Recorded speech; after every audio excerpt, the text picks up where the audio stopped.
asalaamaaleykum mbokki parcelle mbokki unité 16 man la Méthiou Fall porte parole parcelle cadre de vie soo gisee nag tey ñu nekk fii si unité 16 dañoo lëkkaloo ak association bu mag bi nga xamante ni moom la ñuy woowee ASDEF waaw association bu mag la tey nag ñu def benn lëkkaloo ak ñoom di liggéey bu am solo ku wax cadre de vie xam ni lépp lu jëm ci wàllum dundu nit dañ ci liggéey bu am solo kon nag association bi tey bu ñëwee def journée de consultation gratuite ci ay bët ku ne xam nga ni jamono ji muy mag muy ndaw am nañu problème mu vision maanaam am nañu problème bët ñoom nag tey ñu def journée bu am solo lancé ko fii ci unité 16 ñun tamit ñu ànd ak ñoom ci liggéey bu am solo ginnaaw liggéey boobu nag rafetlu nañu seen teewaay mag ñi ndaw ñi xale ñi ñëpp a ngi tey ci unité bi di def nag li nga xamante ni moom mooy consultation gratuite war nañ fi joxe 150 verres yoo xamante ni dañ koy maye ginnaaw buñ la consulter xool lay xam ne yow mi yelloo nga takk ay verres dinañ la may verres yi jagleel la ko ànd ci ak association bi nga xamante ni moom mooy ASDEF ànd ci ak waa parcelle cadre de vie nekk fii ci unité 16. waaw boo xoolee ñaari association yu bokkul la mais ku wax cadre de vie xam ni lépp lu jëm ci wàllum dundi nit ñun ci loolu la ñuy liggéey moo tax association bi ñu woowee ñu ni ñoom dañuy def benn journée de consultation gratuite ñoom nag ñu ànd ci ak ñoom lëkkaloo ak ñoom liggéey bu am solo moo tax tey boo xoolee bâche bi nii mag ñaa ngi fi. xale yaa ngi fi li ma la waxoon sànq rek koo gis ku nekk am na problème vision loolu nag boo gisee ku la ne la kaay ñu consulter la gratuite dañ ciy sawar loolu rek moo waral lëkkaloo bi. waaw boo xoolee nag xaaruñu ko woon ndax jot nañ ko def jàllale ko ci jumaa ji bi ñu julee ajuma tey boo xoolee fajar am na paa yoo xam bi ñu julee fajar ñëw nañ ci bâche bi au fur et à mesure nag la ñu xam ni kon nii liñ ko doon lancé jot na jàll. jàngat bi ñu si am mooy fas yéene ko lawal ci unité 16 bu ñu paree unité 16 coin par coin fas yéene nañ ko dugal ci unité par unité ndax lii dafa am solo kaay ñu xoolal la sa bët sa vision gën a baax loolu yaakaar naa képp kun ci woo da nga ciy dem. waaw actuellement am na benn projet bu ñu tegoon muy def li nga xamante ni moom mooy pavage au niveau de l'unité 16 mais boo xoolee loolu dafa xaw a dis trop moo tax ñu laaj tuuti ñu xaw a ralentir am ci yeneen jàngat yu ñuy def. am na sax yeneen affaire yu ñuy war a waaj maanaam ay don de sang après koor gi war nañ ko def incha allah parce que ku ni don de sang lu am solo la maye deret kon donc loolu war nañ ko taxawal incha allah après korité ndogu daal ñu ngi koy waajal def benn dimanche boo xamante ni dinañ ci lëkkaloo tamit ak ASDEF joxe li nga xamante ni moom mooy ay ndogu fii ci unité 16 ak parcelle. waaw xanaa di leen jaajëfal léegi yéen ci remit ci seen teewaay ginnaaw bi ngeen teewee fii di def tamit liggéey bu am solo ci niveau parcelle. donc tey jii nii bu ngeen lëkkaloowee ak association bi nga xamante ni moom mooy ASDEF ñëw tamit di fi liggéey bu am solo du ñu def leen lu dul jaajëfal leen. asalaamaaleykum Aminata Kane madame Diop donc nekk Parcelles Assainies unité 16 di vice présidente ASDEF association pour développement. donc ñu woote woon tey consultation gratuite pour ku ne xam na ne àdduna fu mu toll donc nit ñi dañu am jafe-jafe bët. ñu xool ne suñu koñ la ñu nekk suñu gox te amuñu lu dul unité 16 donc ñu ne nañu woote pour surtout si développement la ñuy yëngatu mais ñu ngi ci yëpp donc ñuy tàllal loxo bépp bonne volonté bu nga xamante ne mu ngi ci réew bi mu jàppale ñu pour suñu unité pour Parcelles jëm ci kanam mais particulièrement suñu unité parce que kuy wàlliyaan tamit sa dëkk moo tëggul donc ci unité 16 moo ñu gën a ñor mais Parcelles yëpp moo ñu ñor vraiment mais kuy wàlliyaan daal defe naa ne sama bopp moo ma la gënal en fait du bañ naa la donc ci loolu lañu nekk di doxal bi ñu juddoo ba léegi nag yàggul 3 mois la am ASDEF donc ñuy tàllal loxo ñëpp en fait. non suñu première kii tëll bi le 8 mars la woon donc génnoon nañu pour lancer def ay banderole pour wane suñu bopp. parce que santé dafa nekk loo donc en fait ñu boole ñu teg ci santé dafa nekk loo xamante ne donc nit avant tout la santé te nit ki mënoo am lu dul wér-gu-yaram en fait ñu bëri dañu am problème mu lire ak bind pour nga lire il faut nga gis il faut nga xool sa bët. donc mais nga toog tey di toog ba sa bët gën a développé gën a metti tamit amul sens moo tax ñu ne nañ njëkkee foofu après ñu dem ci yeneen yi. en fait pour l'instant nag Mamadou Gueye l'original ñun moo ñu dañu dem seeti ko bi ñu demee seeti ko donc ñu wax ak moom mu ne mën nañu jàppale première jàppale bi mu ñuy jàppale pour mu may ñu consultation bi donc ñu rafetlu ko nag kontaan ci affaire bi disponible ba bëgg a dee vraiment si moom vraiment dafa nekk koo xam nit ku baax la te moom tam Parcelles Assainies moo ko ñor ñun nag ñu ngi tàllal loxo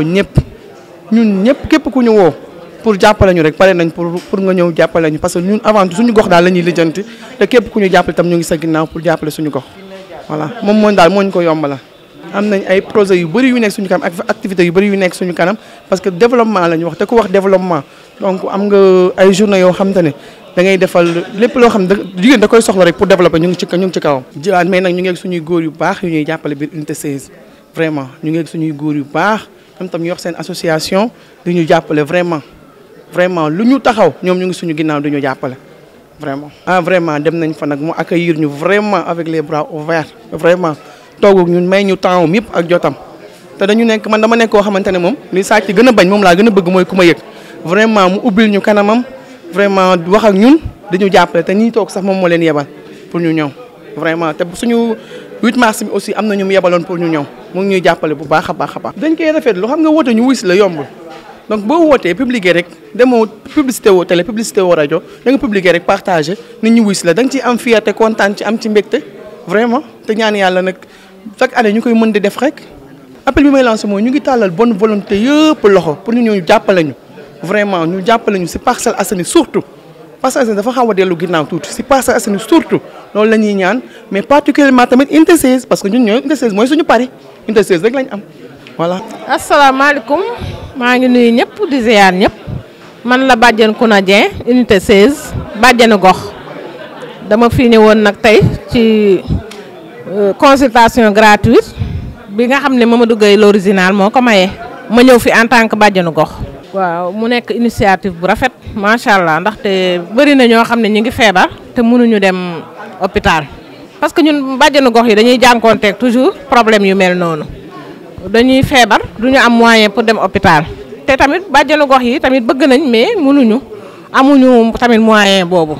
moo tax bu lu mel nii amee dañ ciy kontaan tamit dañ ciy sawar parce que man ci suba bi ma ñëwee dama ñëwoon pour rang rek pour ñu consulter ma dem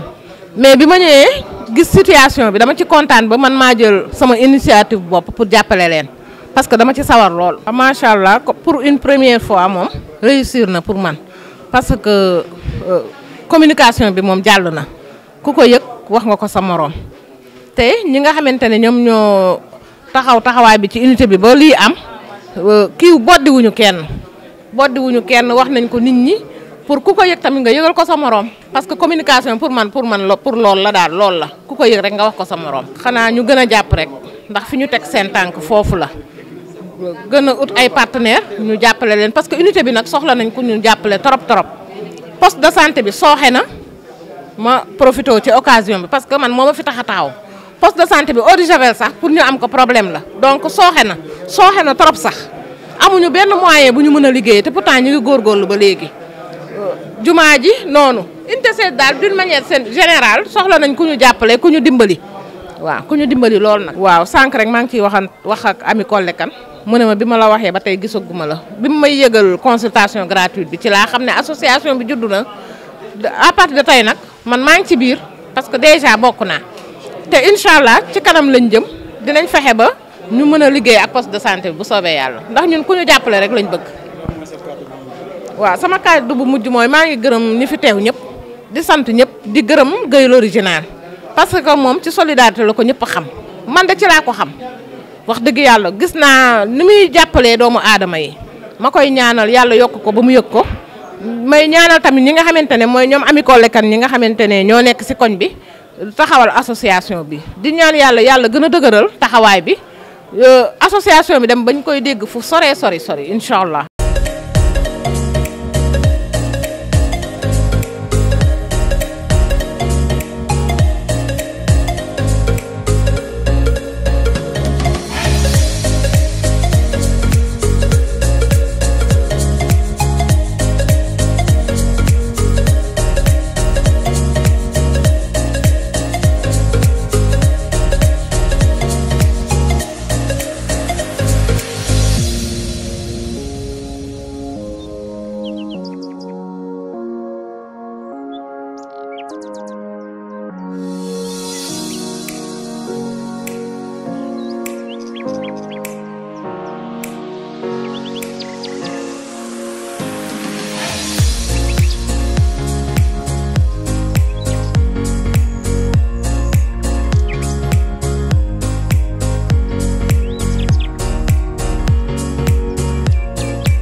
asalaamaaleykum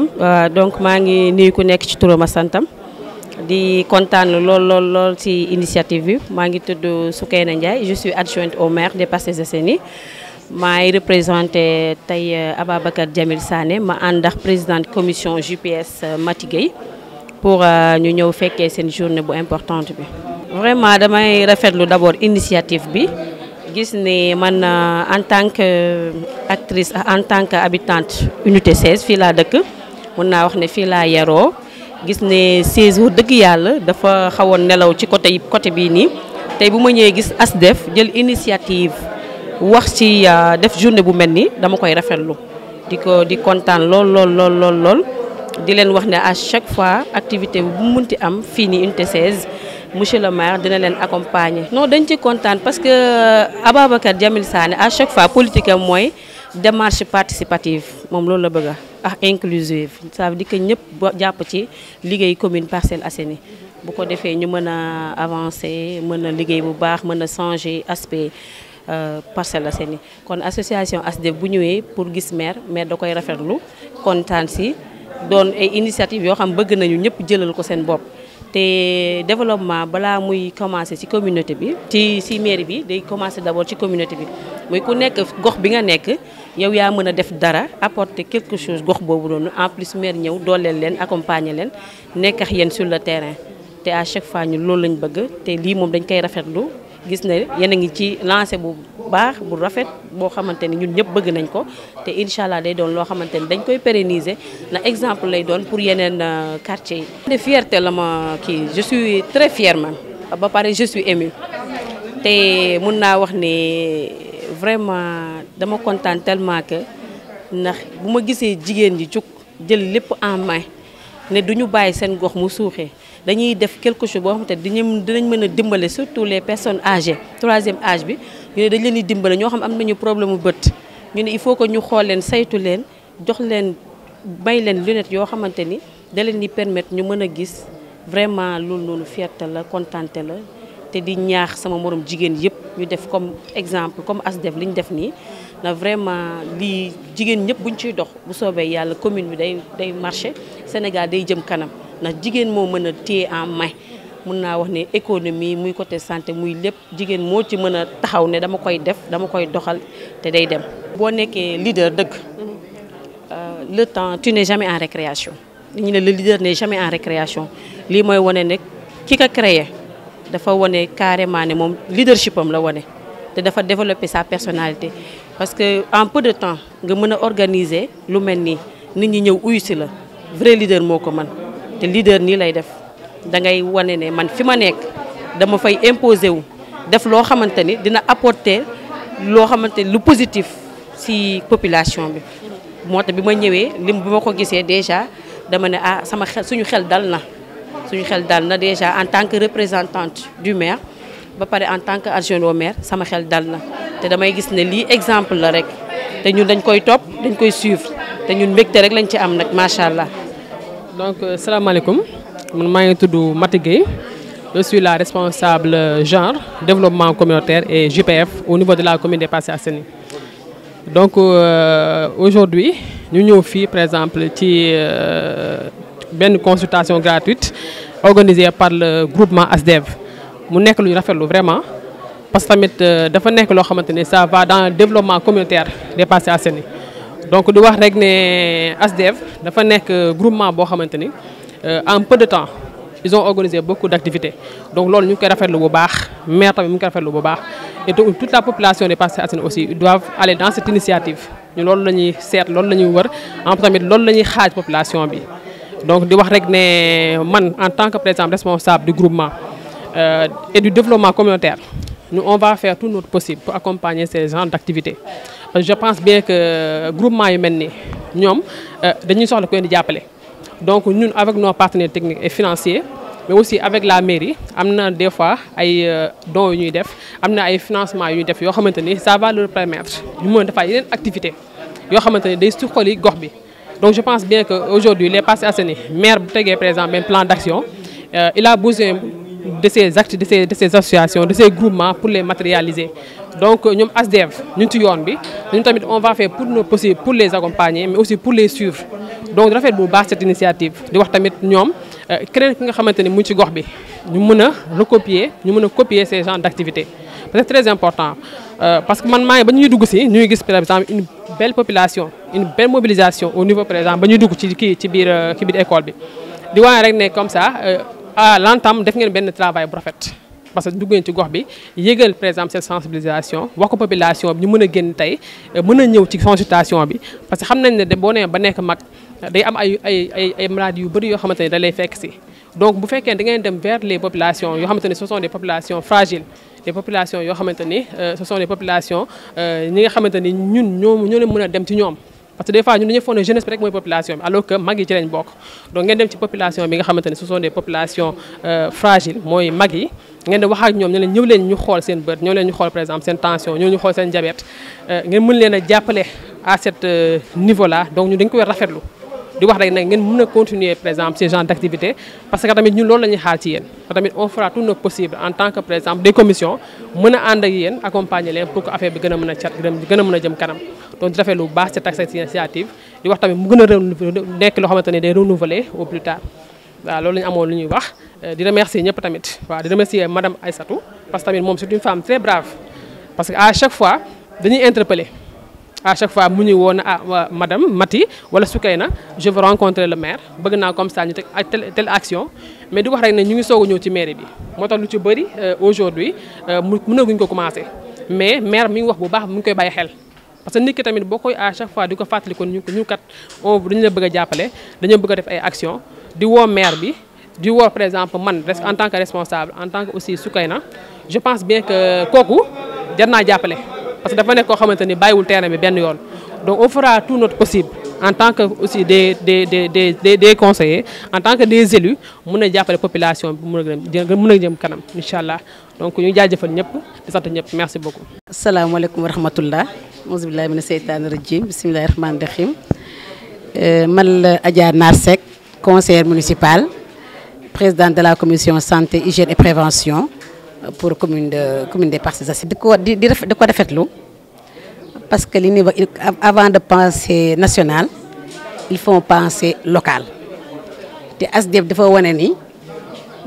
du groupement bi nga xamante dañuy xaar lan la seen nation li mënal leen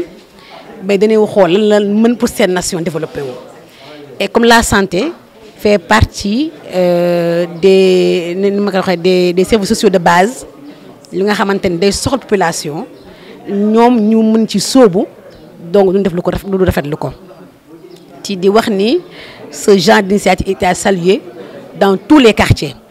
parce que bien vrai la santé est une compétence transférée au niveau des communes mais kenn ku def ci war a dugal sa loxo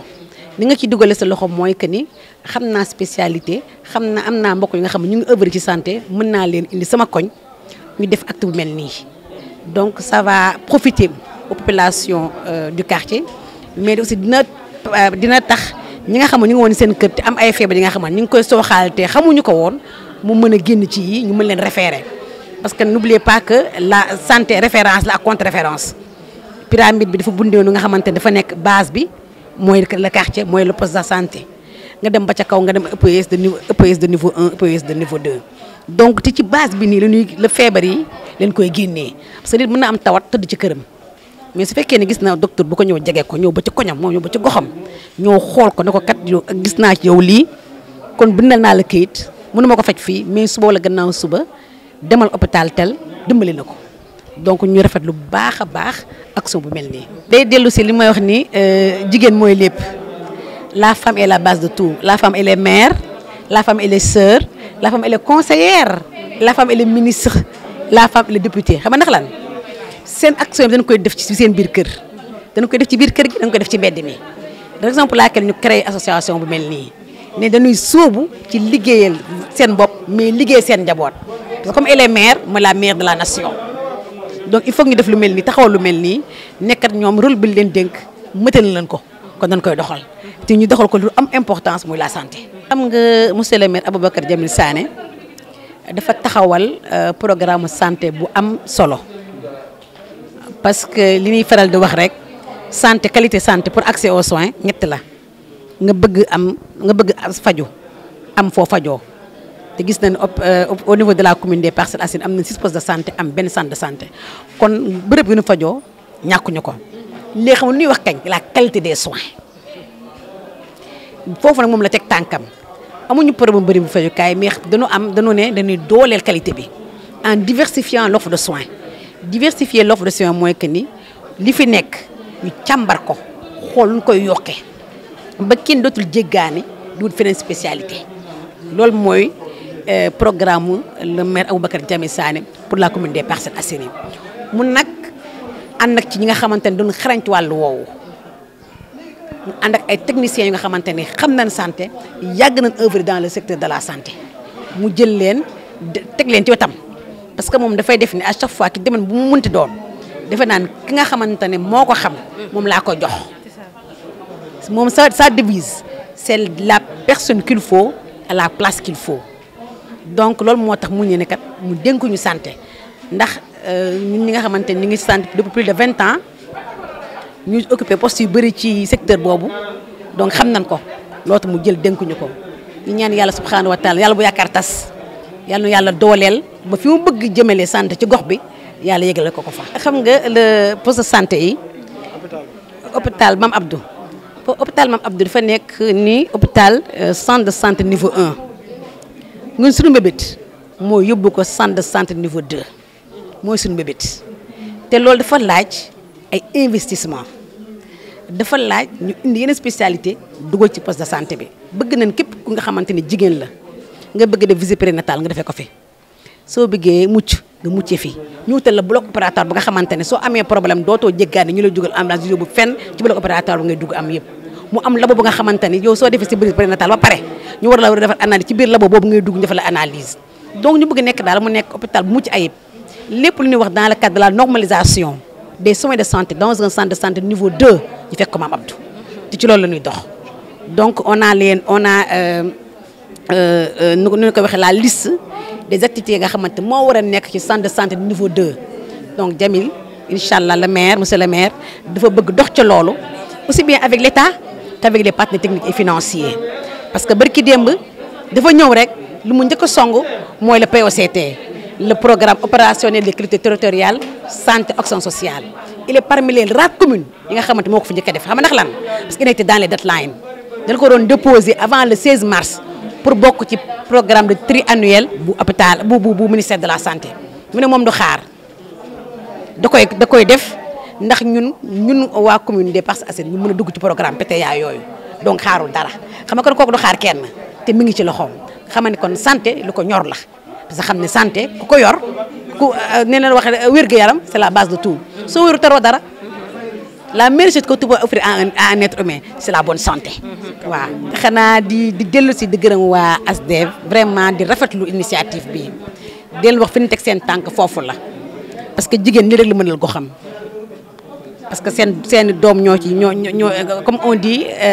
la femme est la mère de la nation moom mooy jur te ñi muy jur ñoom ñooy nekk avenir ëllëg